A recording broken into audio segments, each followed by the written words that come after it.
बिस्मिल्लाहिर्रहमानिर्रहीम। बच्चों, मैं आपका मेरे चैनल शागिद फाउंडेशन में इस्तकबाल करता हूं। बच्चों, आज हम इस वीडियो में क्या करेंगे? आज हम इस वीडियो में छठी रियाजी की मशक़ी सवालात 11 को हल करेंगे। बच्चों, मशक़ी सवालात 11 में हम क्या करने वाले हैं? मशक़ी सवालात 11 में हम अददी ख़त पर नंबर लाइन पर कसरों को यानी फ्रैक्शन को किस तरह से ज़ाहिर किया जाता है, इसको हम समझने वाले हैं।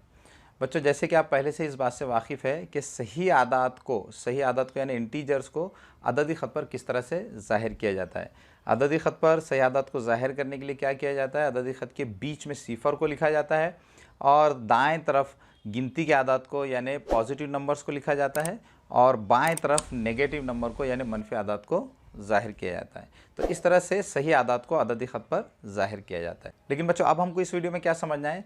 अब हमको इस वीडियो में ये समझना है कि कसर को यानी फ्रैक्शन को अददी ख़त पर यानी नंबर लाइन पर किस तरह से ज़ाहिर किया जाता है। लेकिन बच्चों, इससे पहले कि हम कसर को अददी ख़त पर किस तरह से ज़ाहिर किया जाता है इसको समझे, सबसे पहले हम क्या करेंगे? कसर का क्या मतलब है इसको समझ लेंगे। अगर आप कसर का क्या मतलब होता है ये समझ लेंगे तो आप बहुत आसानी से अददी ख़त पर कसर को किस तरह से ज़ाहिर किया जाता है इसको आप समझ जाएंगे। ठीक है, तो चलिए बच्चों, सबसे पहले हम क्या समझेंगे? सबसे पहले हम ये समझेंगे कि कसर का क्या मतलब होता है। ठीक है बच्चों, कसर का क्या मतलब होता है ये समझने के लिए हम एक कसर की मिसाल ले लेते हैं। फ़र्ज़ कीजिए बच्चों, हमारे पास एक कसर है 1/5, 1/5। ठीक है बच्चों, 1/5 का क्या मतलब होता है? 1/5 का मतलब ये होता है कि किसी भी चीज़ के 5 बराबर हिस्सों में से एक हिस्सा, किसी भी चीज़ के 5 बराबर हिस्सों में से एक हिस्सा। ठीक है बच्चों, यहाँ पर आप देख सकते हैं कि इस कसर के नसबनुमा में क्या है? 5 है। ठीक है, तो इसका मतलब क्या है कि किसी भी चीज़ के कितने बराबर हिस्से किए गए हैं?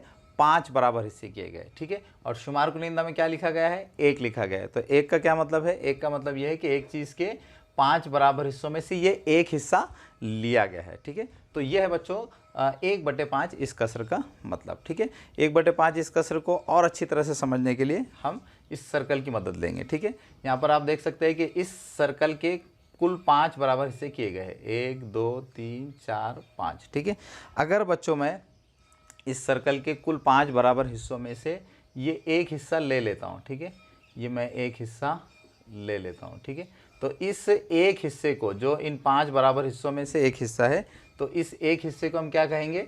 1/5 कहेंगे। ठीक है, तो बच्चों ये होता है कसर का मतलब। बच्चों, किसी भी कसर का नसबनुमा ये ज़ाहिर करता है कि किसी चीज़ के कुल कितने हिस्से किए गए। तो यहाँ पर इस कसर का नसबनुमा 5 है, तो इससे हमको ये पता चल रहा है कि एक चीज़ के कुल 5 बराबर हिस्से किए गए। ठीक है, और शुमार कुनिंदा का क्या मतलब होता है? शुमार कुनिंदा का मतलब ये होता है कि किसी चीज़ के कुल बराबर हिस्सों में से कितने हिस्से लिए गए हैं। तो यहाँ पर इस कसर का शुमार कुनिंदा 1 है, तो इसका मतलब ये है कि एक चीज़ के कुल 5 बराबर हिस्सों में से एक हिस्सा लिया गया है। तो ये होता है बच्चों कसर का मतलब। अगर बच्चों आप कसर का मतलब समझ गए होंगे तो अब आप आसानी से अददी ख़त पर कसर को किस तरह से ज़ाहिर किया जाता है इसको आप समझ सकेंगे। ठीक है, तो चलिए अब हम क्या करेंगे? इसी कसर को अददी ख़त पर किस तरह से ज़ाहिर किया जा सकता है इसको समझ लेंगे। ठीक है, देखिए बच्चों, यहाँ पर 1/5 का मतलब हमने क्या समझा? 1/5 का मतलब अभी हमने समझा कि एक चीज़ के कुल 5 बराबर हिस्सों में से एक हिस्सा। ठीक है, अगर बच्चों मुझे इस कसर को इस अददी ख़त पर ज़ाहिर करना है तो मैं इसको कैसे ज़ाहिर कर सकता हूँ? 1/5 इस कसर को ज़ाहिर करने के लिए हमको क्या करना होगा? अददी ख़त पर यानी नंबर लाइन पर हमको ये जो अददी ख़त पर ये जो हिस्से है, सिफर से लेकर 1 तक ये एक हिस्सा है, इसी तरह से 1 से लेकर 2 तक ये एक हिस्सा है, इसी तरह से आगे भी 2 से 3 तक, फिर 3 से 4 तक ये जो हिस्से हैं, तो हमको क्या करना होगा? इन हिस्सों को 5 बराबर हिस्सों में डिवाइड करना होगा। ठीक है बच्चों, अददी ख़त पर इन हिस्सों को हम 5 बराबर हिस्सों में क्यों डिवाइड कर रहे हैं? क्योंकि यहाँ पर आप देख सकते हैं कि हमको 1/5 इस कसर को इस अददी ख़त पर ज़ाहिर करना है और इस कसर के नसबनुमा में क्या है? 5 है। और जैसे कि अभी आपने समझा कि किसी भी कसर के नसबनुमा में जो अदद होता है तो उतने ही किसी भी चीज़ के बराबर हिस्से किए जाते हैं। ठीक है, तो यहाँ नसबनुमा 5 है, तो हमको क्या करना होगा? अददी ख़त पर यहाँ पर अददी ख़त पर ये जो हिस्से हैं, इन हिस्सों के 5-5 बराबर हिस्से करने होंगे। ठीक है, तो चलिए बच्चों हम क्या करेंगे? अददी ख़त पर ये जो अददी ख़त के हिस्से हैं इनके हम 5-5 बराबर हिस्से कर लेंगे। ठीक है, तो देखिए बच्चों, ये एक हिस्सा, ये 2, ये 3, ये 4 और ये 5। ठीक है, इसी तरह से अगर हमको ज़रूरत पड़ी तो हम क्या करेंगे? इस हिस्से के भी 5 बराबर हिस्से कर लेंगे। ठीक है, तो चलिए मैं क्या करता हूँ, पहले से ही इसके 5 हिस्से कर लेता हूँ। 1 2 3, ये 4 और ये 5। ठीक है, अब बच्चों यहाँ पर आप देख सकते हैं कि मैंने क्या किया है, अददी ख़त पर अददी ख़त के ये जो हिस्से हैं 0 से लेकर 1, 1 से लेकर 2, इनकी मैंने क्या किया है 5 बराबर हिस्से कर लिए। आप देख सकते हैं ये 1 हिस्सा, ये 2, ये 3, ये 4 और ये 5। ठीक है, अब हमको क्या करना है, 1/5 इस कसरों को यहाँ पर इस अददी ख़त पर ज़ाहिर करना है। ठीक है, 1/5 का क्या मतलब होता है बच्चों, 1/5 का मतलब ये है कि एक चीज़ के 5 बराबर हिस्सों में से एक हिस्सा, यहाँ पर शुमार कुनिंदा में 1 है, इसका मतलब क्या है कि 5 बराबर हिस्सों में से हमको क्या करना है, एक हिस्सा लेना है। ठीक है बच्चों, 1/5 का मतलब क्या है, 1/5 का मतलब है 5 बराबर हिस्सों में से एक हिस्सा। ठीक है, तो यहाँ पर अददी ख़त पर यह हिस्सा 5 बराबर हिस्सों में से एक हिस्सा है। ठीक है, इसलिए 1/5 ये कसर कहाँ आएगी, यहाँ पर आएगी। ठीक है, इसी तरह से बच्चों इस नुक्ते पर कौन सी कसर आएगी, इस नुक्ते पर कसर आएगी 2/5। ठीक है बच्चों, यहाँ पर 2/5 ये कसर क्यों आएगी, क्योंकि यहाँ पर आप देख सकते हैं कि यहाँ तक इस नुक्ते तक ये 2 बराबर हिस्से हैं इन 5 बराबर हिस्सों में से, इसलिए इस नुक्ते पर कौन सी कसर आएगी, 2/5 ये कसर आएगी। ठीक है, इसी तरह से इस नुक्ते पर कसर आएगी 3/5। ठीक है, इस नुक्ते पर 3/5 ये कसर क्यों आएगी, क्योंकि यहाँ पर भी आप देख सकते हैं कि इस नुक्ते तक इस अददी ख़त के इस हिस्से के ये 3 बराबर हिस्से हैं, ये 3 बराबर हिस्से हैं 5 बराबर हिस्सों में से, इसलिए बच्चों इस नुक्ते पर 3/5 ये कसर आएगी। ठीक है, तो इस तरह से बच्चों किसी भी कसर को यानी फ्रैक्शन को अददी ख़त पर ज़ाहिर किया जाता है। बच्चों किसी भी कसर को अददी ख़त पर ज़ाहिर करने के लिए, रिप्रेजेंट करने के लिए क्या किया जाता है, किसी भी कसर को अददी ख़त पर ज़ाहिर करने के लिए अददी ख़त के हर एक हिस्से के नसब नुमा के बराबर हिस्से किए जाते हैं। जैसे यहाँ पर आप देख सकते हैं कि यहाँ पर ये जो कसर है, इसको इस अददी ख़त पर ज़ाहिर करने के लिए हमने क्या किए, इस अददी ख़त के हर एक हिस्से के 5-5 बराबर हिस्से किए। ठीक है, तो जब भी हम किसी भी कसर को अददी ख़त पर ज़ाहिर करते हैं तो क्या किया जाता है, अददी ख़त के हर एक हिस्से के नसब नुमा के बराबर हिस्से किए जाते हैं और फिर शुमार कुनिंदा में जो अदद होता है तो उतने हिस्से हम क्या करते हैं, उन बराबर हिस्सों में से ले लेते हैं। ठीक है, तो इस तरह से बच्चों किसी भी कसरों को अददी ख़त पर ज़ाहिर किया जा सकता है। तो इस तरह बच्चों हमने किसी भी कसर को अददी ख़त पर किस तरह से ज़ाहिर करते हैं इसको डिटेल में समझ लिया है। मुझे पूरी उम्मीद है कि आपको अददी ख़त पर कसरों को किस तरह से ज़ाहिर किया जाता है ये आपको अच्छी तरह से समझ में आ गया होगा। अब बच्चों हम क्या कर सकते हैं, मश्क़ी सवालात 11 के सवालात को हल कर सकते हैं। तो चलिए अब हम मश्क़ी सवालात 11 को हल कर लेते हैं। तो चलिए बच्चों हम मश्क़ी सवालात 11 को हल कर लेते हैं। बच्चों मश्क़ी सवालात 11 का पहला सवाल आपकी स्क्रीन पर आ रहा है। पहले सवाल में वो कह रहे हैं कि खाली चौकोनों में लिखिए कि हर अददी ख़त पर नुक़ात ए और बी किन कसरों को ज़ाहिर करते हैं। ठीक है बच्चों, इस सवाल में हमको क्या करना है, इस सवाल में हमको ये 3 अददी ख़त दिए गए हैं, हमको क्या करना है, ये मालूम करना है कि इन तीनों अददी ख़तों पर नुक़्ता ए और नुक़्ता बी पर कौन सी कसरें आएगी। ठीक है, तो चलिए सबसे पहले हम ये देखेंगे कि ये जो पहला अददी ख़त है, पहला जो नंबर लाइन है, तो यहाँ पर हम देखेंगे कि यहाँ नुक़्ता ए पर और नुक़्ता बी पर कौन सी कसरें आएगी। ठीक है बच्चों, यहाँ पर आप देख सकते हैं कि इस अददी ख़त के हर एक हिस्से के 6 बराबर हिस्से किए गए। यहाँ पर आप देख सकते हैं 0 से लेकर 1 तक इस हिस्से के 6 बराबर हिस्से किए गए, 1 2 3 4 5 6। इसी तरह से 1 से लेकर 2 तक इस हिस्से के भी 6 बराबर हिस्से किए गए, 1 2 3 4 5 6। ठीक है, तो इसका मतलब क्या हुआ बच्चों, इसका मतलब ये हुआ कि इस अददी ख़त पर हर एक नुक़्ते पर जो कसर आएगी उसका नसब नुमा क्या होगा, 6 होगा। ठीक है, क्योंकि आप ये जानते हैं कि जब भी हम किसी भी चीज़ के जितने कुल हिस्से करते हैं तो वो तमाम हिस्से किसी भी कसर के नसब नुमा में लिखे जाते हैं। ठीक है, तो यहाँ पर इस अददी ख़त के हर एक हिस्से के 6 बराबर हिस्से किए गए हैं, इसलिए यहाँ पर इस अददी ख़त पर जो भी कसर आएगी उसका नसब नुमा 6 ही होगा। ठीक है, तो चलिए अब हमको क्या करना है, नुक़्ता ए और नुक़्ता बी पर कौन सी कसरें आएंगी ये मालूम करना है। ठीक है, तो बच्चों यहाँ पर नुक़्ता ए पर जो कसर आएगी उसका नसब नुमा तो 100% क्या होगा, 6 ही होगा। ठीक है, अब हमको सिर्फ ये मालूम करना है कि यहाँ नुक़्ता ए पर ये जो कसर आ रही है इसका शुमार कुनिंदा क्या है। ठीक है, देखिए बच्चों यहाँ पर 0 से लेकर 1 तक ये कितने हिस्से किए गए हैं, 6 हिस्से किए गए, तो ये कुल हिस्सों को हमने यहाँ नसब नुमा में लिख लिया। अब हमने इन 6 कुल हिस्सों में से कितने हिस्से लिए हैं, तो यहाँ पर आप देख सकते हैं कि नुक़्ता ए तक हमने यहाँ पर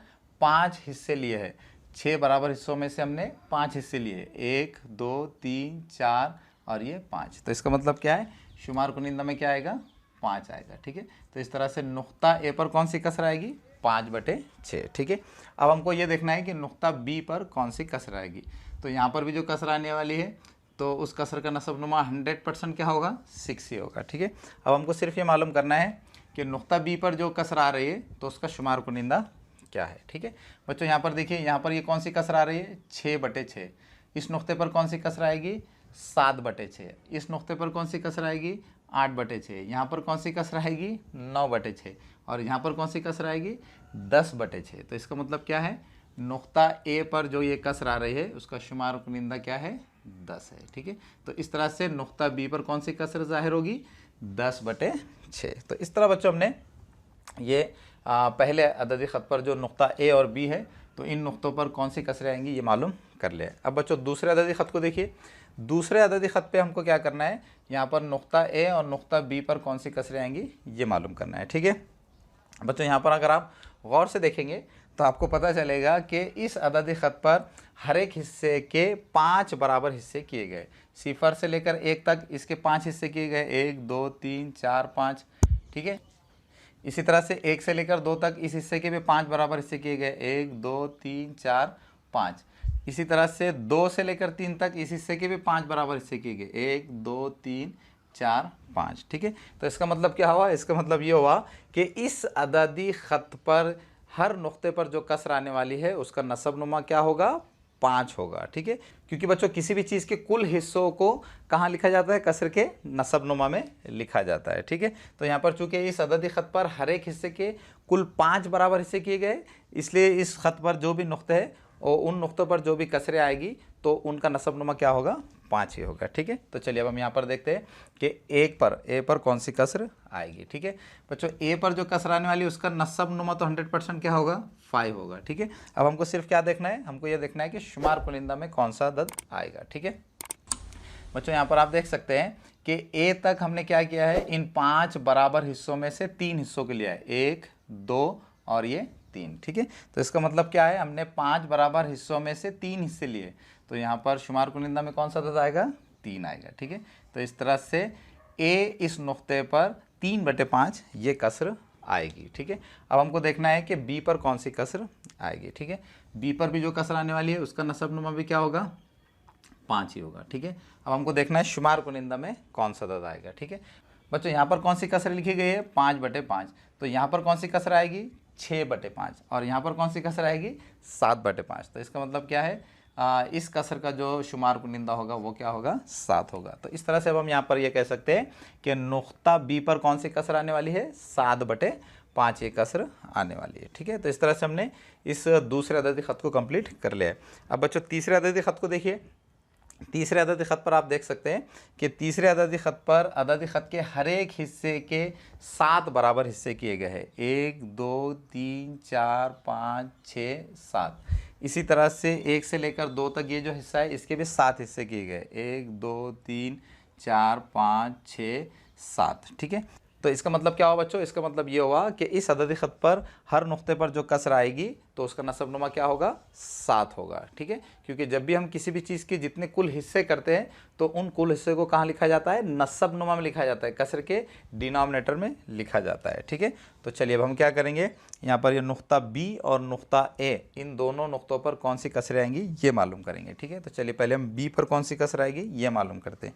बी पर जो कसर आने वाली है उसका नसबनुमा 100% क्या होने वाला है, इसका नसबनुमा होने वाला है 7। ठीक है, यहाँ पर बी पर जो कसर आएगी उसका नसबनुमा क्या होगा, 7 होगा। ठीक है, अब हमको ये देखना है कि शुमार कुनिंदा में कौन सा अदद आएगा। ठीक है, तो यहाँ पर आप देख सकते हैं बच्चों कि बी तक इन 7 बराबर हिस्सों में से ये 3 हिस्से हैं, ये 1 2 और ये 3। ठीक है, तो इसका मतलब क्या है, हमने इन 7 बराबर हिस्सों में से ये 3 हिस्से लिए, इसलिए शुमार कुनिंदा में कौन सा अदद आएगा, 3 आएगा। ठीक है, तो इस तरह से बी इस नुक्ते पर कौन सी कसर आएगी, 3/7। ठीक है, अब बच्चों हमको देखना है कि ए इस नुक्ते पर कौन सी कसर आएगी। बच्चों यहाँ पर कौन सी कसर लिखी गई है, 7/7। तो यहाँ पर कौन सी कसर आएगी, 8/7। यहाँ पर कौन सी कसर आएगी, 9/7। और यहाँ पर कौन सी कसर आएगी, 10/7। ठीक है, तो यहाँ पर हम लिख लेंगे 10/7। तो इस तरह से बच्चों हमने यहाँ पर नुक्ता ए पर कौन सी कसर आएगी ये भी मालूम कर लिया। तो इस तरह से हमने मशक़ी सवालात 11 का जो पहला सवाल था उसको कंप्लीट कर लिया है। तो चलिए बच्चों, अब हम मशक़ी सवालात 11 का जो दूसरा सवाल है उसको हल कर लेते हैं। बच्चों, मशक़ी सवालात 11 का दूसरा सवाल आपके स्क्रीन पर आ रहा होगा। दूसरे सवाल में वो कह रहे हैं कि ज़ैल में दी हुई कसरे अददी ख़त पर दिखाइए। ठीक है बच्चों, यहाँ पर हमको क्या करना है, दूसरे सवाल में कुछ हमको कसरे दी गए हैं, उनको अददी ख़त पर ज़ाहिर करना है। ठीक है बच्चों, सवाल नंबर 2 का जो पहला ज़ैली सवाल है उसमें 3 कसरे दी गई है, 3/5, 6/5, 2 और 3/5। हमको क्या करना है, इन तीनों कसरों को अददी ख़त पर ज़ाहिर करना है। ठीक है, तो चलिए अब हम क्या करेंगे, इन तीनों कसरों को अददी ख़त पर ज़ाहिर करेंगे। ठीक है बच्चों, यहाँ पर आप देख सकते हैं कि हमको इस पहले सवाल में, पहले ज़ैली सवाल में जो 3 कसरे दी गई है, 3/5, 6/5 और 2 और 3/5, तो इन तीनों कसरों के नसबनुमा क्या है, 5 है। तो इसका मतलब क्या है, इसका मतलब ये है कि हमको क्या करना होगा, इस अददी ख़त के हर एक हिस्से के 5 बराबर हिस्से करने होंगे। ठीक है, तो यहाँ पर मैंने क्या किया है, इस अददी ख़त के हर एक हिस्से के 5 बराबर हिस्से यहाँ पर कर लिए। आप देख सकते हैं 0 से लेकर 1 तक ये जो हिस्सा है इसके मैंने 5 हिस्से किए, 1, 2, 3, 4 और 5। ठीक है, इसी तरह से 1 से 2 के भी ये 5 हिस्से कर दिए गए। इसी तरह से 2 से लेकर 3 तक भी मैंने क्या किया है, इस हिस्से के 5 बराबर हिस्से किए हैं। ठीक है, अब बच्चों हमको क्या करना है, इन तीनों कसरों को इस अददी ख़त पर ज़ाहिर करना है। ठीक है, तो चलिए सबसे पहले हम क्या करेंगे, 3/5 इस कसरों को इस अददी ख़त पर ज़ाहिर करेंगे। ठीक है बच्चों, 3/5 का मतलब क्या है, 3/5 का मतलब है 5 बराबर हिस्सों में से 3 हिस्से। ठीक है, तो यहाँ पर आप देख सकते हैं कि ये इस हिस्से के 5 बराबर हिस्से हैं। 5 बराबर हिस्सों में से अगर हम 3 हिस्से ले लेते हैं, 1, 2 और ये 3। ठीक है, तो यहाँ पर इस नुक्ते पर कौन सी कसर आएगी, 3/5। ठीक है, तो इस तरह से बच्चों हमने यहाँ पर क्या किया है, 3/5 इस कसरों को ज़ाहिर कर लिया है। ठीक है, अब बच्चों हमको क्या करना है, 6/5 इस कसरों को ज़ाहिर करना है। ठीक है, तो बच्चों यहाँ तक कितने हिस्से हैं, ये 3 हिस्से, इसके बाद ये 4, ये 5 और ये 6। ठीक है, तो 6/5 ये कसर कहाँ आएगी बच्चों, यहाँ पर आएगी। तो यहाँ पर हम लिख लेंगे 6/5। ठीक है, अब बच्चों हमको क्या करना है, 2 और 3/5 इस कसर को ज़ाहिर करना है। बच्चों 2 और 3/5 का मतलब क्या है, 2 और 3/5 में 2 तो ये मुकम्मल अदद है, तो यहाँ पर हमको क्या करना होगा, 2 और 3/5 इस कसर को ज़ाहिर करने के लिए 2 तक आना होगा। ठीक है, अब 2 और 3/5 एक कसर कहाँ आएगी, 2 और 3/5 एक कसर ये 2 के आगे आएगी। ठीक है, क्योंकि 2 और 3/5 कसर में 2 ये तो मुकम्मल अदद है, तो हमको यहाँ 2 तक आना पड़ेगा और फिर हमको ये देखना होगा कि 2 के आगे 2 और 3/5 कसर कहाँ पर आएगी। ठीक है, तो देखिए बच्चों, सबसे पहले हम यहाँ पर 2 पर आ गए। अब हमको क्या करना है, 3/5 लेना है। ठीक है, तो ये 1, ये 2 और ये 3। ठीक है, तो यहाँ पर इस नुक्ते पर हमारी कसर आएगी 2 और 3/5। ठीक है, 2 और 3/5। बच्चों 2 और 3/5 इस कसरों को इस अदद ख़त पे ज़ाहिर करने के लिए हमको क्या करना होगा, सबसे पहले 2 पर आना पड़ेगा। क्यों, क्योंकि यहाँ पर इस कसर में 2 ये क्या है, मुकम्मल अदद है, तो हम सबसे पहले यहाँ 2 पर आ जाएंगे और फिर आगे हमको कहाँ तक जाना है, 3/5 तक जाना है। ठीक है, तो हम क्या करेंगे, 2 के आगे ये 3 हिस्से और ले लेंगे, 1, 2 और ये 3। ठीक है, तो इस तरह से ये जो नुक्ता होगा, इस नुक्ते को हम कौन सी कसर से ज़ाहिर करेंगे, 2 और 3/5 इस कसर से ज़ाहिर करेंगे। ठीक है, तो इस तरह से बच्चों हमने सवाल नंबर 2 का जो पहला ज़ैली सवाल था जिसमें 3 कसरें दी गई थी, उनको हमने इस अददी ख़त पर ज़ाहिर कर दिया है। अब बच्चों हमको सवाल नंबर 2 में जो दूसरा ज़ैली सवाल है उसमें भी 3 कसरें दी गई। अब हमको क्या करना है, उन तीनों कसरों को इस अददी ख़त पर ज़ाहिर करना है। ठीक है बच्चों, आप देख सकते हैं कि आपके स्क्रीन पर भी सवाल आ रहा होगा कि हमको क्या करना है, अब 3/4, 5/4 और 2 और 1/4 इन तीनों कसरों को अददी ख़त पर ज़ाहिर करना है। बच्चों आप देख सकते हैं कि तीनों कसरों के जो नसब नुमा है वो 4 है, तो हमको क्या करना होगा, हमको अददी ख़त पर हर एक हिस्से के 4 बराबर हिस्से करने होंगे। ठीक है, तो यहाँ पर आप देख सकते हैं कि मैंने इस अददी ख़त के हर एक हिस्से के 4 बराबर हिस्से कर लिए हैं। ठीक है, तो चलिए बच्चों हम इन तीनों कसरों को अददी ख़त पर ज़ाहिर कर देते हैं। ठीक है बच्चों, सबसे पहली कसर क्या है, 3/4। 3/4 का मतलब क्या है, 4 बराबर हिस्सों में से 3 हिस्से। ठीक है, तो चलिए हम क्या करेंगे, 4 बराबर हिस्सों में से 3 हिस्से ले लेंगे, ये 1, ये 2 और ये 3। ठीक है, तो हमारी ये जो 3/4 कसर है ये कहाँ पर आएगी, यहाँ पर आएगी। ठीक है, तो इस तरह से बच्चों हमने 3/4 इस कसर को यहाँ पर ज़ाहिर कर दिया है। ठीक है, अब बच्चों दूसरी कसर क्या है, दूसरी कसर है 5/4।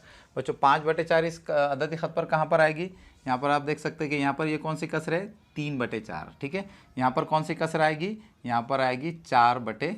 4। ठीक है बच्चों, 4/4 का क्या मतलब होता है? 4/4 का मतलब एक ही होता है। ठीक है, तो आप एक लिखे या 4/4 लिखे, दोनों का सेम मतलब है। ठीक है, अब बच्चों इस नुक्ते पर कौन सी कसर आएगी? यहाँ पर आएगी 5/4, 5/4। तो इस तरह से बच्चों हमने 5/4 इस कसर को भी यहाँ पर इस अददी ख़त पर ज़ाहिर कर दिया है। ठीक है, अब बच्चों तीसरी कसर को देखिए, तीसरी कसर है 2 और 1/4। ठीक है, 2 और 1/4। बच्चों 2 और 1/4 में आप देख सकते हैं कि 2 ये एक मुकम्मल अदद है, तो 2 और 1/4 इस कसर को इस अददी ख़त पर ज़ाहिर करने के लिए सबसे पहले हमको 2 पर जाना होगा। तो हम यहाँ पर 2 पर आ गए। अब हमको 2 के आगे कहाँ तक जाना है? 1/4 तक जाना है। ठीक है, 1/4 का मतलब क्या है? 4 बराबर हिस्सों में से एक हिस्सा। तो यहाँ पर इन 4 बराबर हिस्सों में से ये एक हिस्सा है, तो यहाँ पर इस नुक्ते पर हमारी कौन सी कसर आएगी? 2 और 1/4। ठीक है, तो इस तरह से बच्चों हमने सवाल नंबर 2 का जो दूसरा ज़ैली सवाल था उसमें जो कसरें दी गई थी उनको भी हमने अददी ख़त पर ज़ाहिर कर दिया है। तो इस तरह से बच्चों हमने मश्क़ी सवालात 11 को कंप्लीट कर लिया है। बच्चों मुझे पूरी उम्मीद है कि आपको मश्क़ी सवालात 11 ये अच्छी तरह से समझ में आ गए होंगे। अब बच्चों आखिर में आपसे रिक्वेस्ट है कि अगर आप हमारे चैनल पर नए हैं तो हमारे चैनल को सब्सक्राइब कीजिए। अगर आपको हमारे वीडियोस पसंद आ रहे हैं तो हमारे वीडियोस को लाइक कीजिए और दूसरे बच्चों को भी शेयर कीजिए, ताकि हम आपके लिए इसी तरह से मैथमेटिक्स की वीडियोस बनाते रहें।